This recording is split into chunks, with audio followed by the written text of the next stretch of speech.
What is up, everybody? The Seattle Seahawks are for real, and it's time that people start taking notice. There's a couple of advanced metrics and stats that absolutely love the Seattle Seahawks. It's about time that the fans get on board. It's about time that fans across the NFL get on board with this. Look, we've been thinking the Seahawks are a good football team, and I just want to clarify this. They've always been a quarterback away from a really good football team, and I think it is very possible that the Seattle Seahawks have had a great organization. They've had a great GM. They've had great infrastructure that has allowed their quarterbacks to be successful in other places, or to be successful in Seattle, but not other places.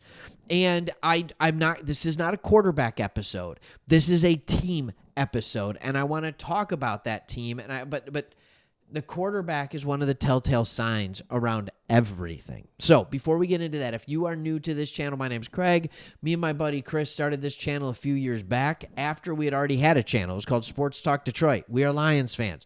We seemingly play Seattle every year. I don't think we play you this year, though. But every single here's the reason we started this channel. We like teams that the national media ignores. And once again, we have that going with the Seattle Seahawks, as always. I don't know why it is. But first, we're going to start with power rankings. Then I'm going to go into stuff that actually, the advanced metrics that suggest how good you are. And I'm going to peel up, lift up the curtain, whatever you want to say it, and show you what we're talking about. So first, let's look at power rankings. Right now, Tampa Bay is number one. Man, what a difference a week makes. Last week, Detroit was number one. Then they get their doors blown off by the Kansas City Chiefs, and all of a sudden, they're not there anymore. Number two is the Rams. That's an interesting number two to me. That's a really interesting number two to me. I would have put Seattle over them. Colts are three. I think the Colts are really good. I would take Seattle over the Colts. Green Bay Packers are four. I get that one. I like that one. Kansas City Chiefs are five at 3-3. Okay, recency bias much. They beat the number one team, but they are 3-3. They've looked really good and really bad, depending on what week they're playing at this week. Lions are 6 at 4-2. Like, why haven't we seen the Seahawks yet? Denver Broncos, who had just the ugliest win of all time against the Jets, are number 7. A couple of really, really close wins. Eagles at 8, even though they have looked atrocious the last couple weeks. Did we have a meeting? I don't recall a meeting. Like, all this weird stuff. And then Seattle is number 9, right ahead of Jacksonville. All right, here's the thing that's crazy, and I do want to read this. It turns out that Kevin O'Connell wasn't the only reason Darnold played so well. I love this. Last year, Darnold is better, a lot better this year in Seattle than he was last year in Minnesota under O'Connell. His 2.27 EPA per estimated points added per dropback is the best of his career. It is 4th in the NFL.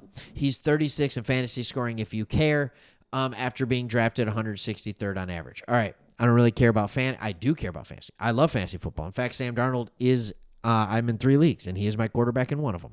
And so, and he has been wonderful for me. So anyways, with all of this being said, and I need to talk about this for a second, maybe it's just because, like I said, Seattle has a great infrastructure. Mike Macdonald's a good coach. A lot of things are good, but there's still one thing that's glaringly wrong with this team. So we're going to get into that in a second. But it started with me reading this article. And it was an article on SI. It was an article on SI.com.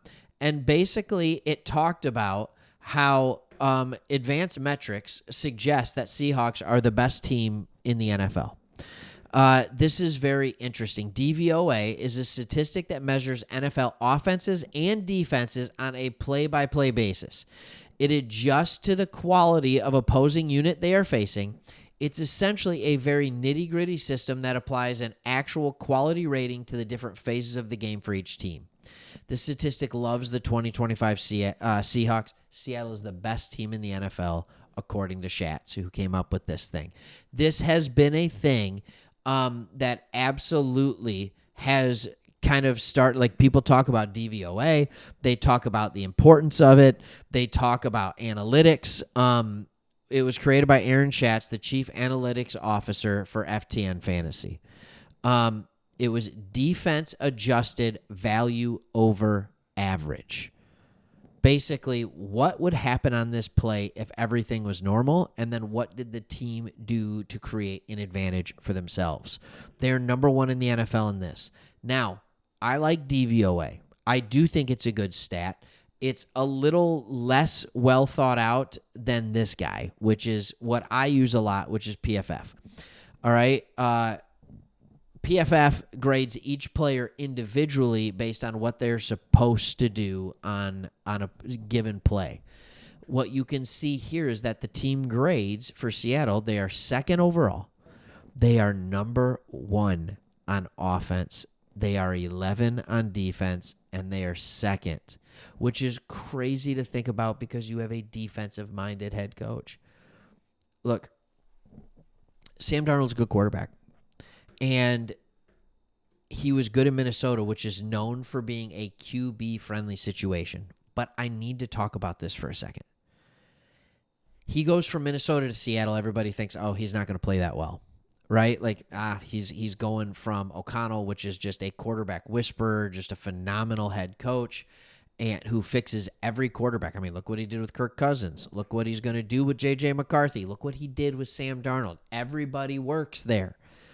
And then he goes to Seattle and he's even better. Like his number 1 issue has always been he struggles throwing it under pressure. He has made some remarkable throws under pressure. Then you have Geno Smith. He was at Seattle. I understand it's a different offensive coordinator. I understand that, there was 2 head coaches. I get that. But Geno Smith was a decent starting quarterback for 3 years in Seattle, and he has been absolute garbage for the Raiders. Really bad. I mean, interceptions galore. I think he's going to turn it around a little bit. I really do. But interceptions galore when we're talking about this thing. And so he comes to Seattle. His career is revitalized, right? Kickstarted, whatever, brought up from the dead. And then he goes back to Vegas, and it looks like, man, it should have stayed dead. Seattle is a good place. However, the run game, we have to have a little bit of poop, right? Here, has not been very good. All right? And your coach is talking about it. He says, we need to improve on our run game. It's pretty cut and dry. Here's what's going on with their running backs. Kenneth Walker's doing pretty good. He's averaging 4.7 yards per carry. Zach Charbonnet is not doing good. All right? 2.6 yards per carry. McDonald loves a split backfield. I understand it. If you run Kenneth Walker as your primary back 20 to 25 times a game, he will not make it through the year. He won't make it through the year at 15 carries a game. All right? So you need to do that. Here's what he's saying. He's talking about what the problem he goes. They're solid, sound plays.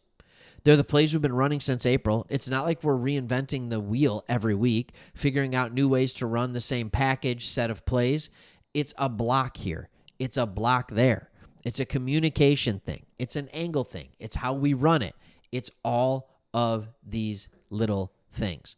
But simply, it's better for Kenneth Walker than it is for Charbonnet. Not perfectly, but it is better.